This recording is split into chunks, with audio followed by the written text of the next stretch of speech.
حدثنا حفص بن عمر قال حدثنا شعبة عن ابن أبي السفر عن الشعبي عن عدي بن حاتم قال سألت النبي صلى الله عليه وسلم فقال إذا أرسلت كلبك المعلم فقتل فكل، وإذا أكل فلا تأكل، فإنما أمسكه على نفسه.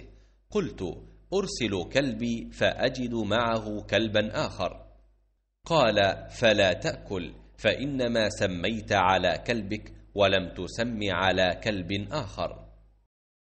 अदी बिन हातिम कहते हैं कि मैंने रसूल अल्लाह सल्लल्लाहु अलैहि वसल्लम से कुत्ते के शिकार के मुताल्लिक़ दरियाफ़्त किया तो आप सल्लल्लाहु अलैहि वसल्लम ने फ़रमाया कि जब तू अपने सिधाए हुए कुत्ते को छोड़े और वो शिकार कर ले तो तू उस शिकार को खा, और अगर वो कुत्ता उस शिकार में से ख़ुद कुछ खा ले तो तू उसको न खाइयो, क्योंकि अब उसने शिकार अपने लिए पकड़ा है। मैंने कहा कि बाज़ दफ़ा मैं शिकार के लिए अपने कुत्ते छोड़ता हूँ, फिर उसके साथ दूसरे कुत्ते को भी पाता हूँ।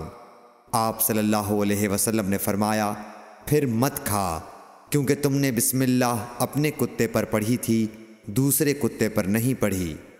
सही बुखारी हदीस नंबर 175।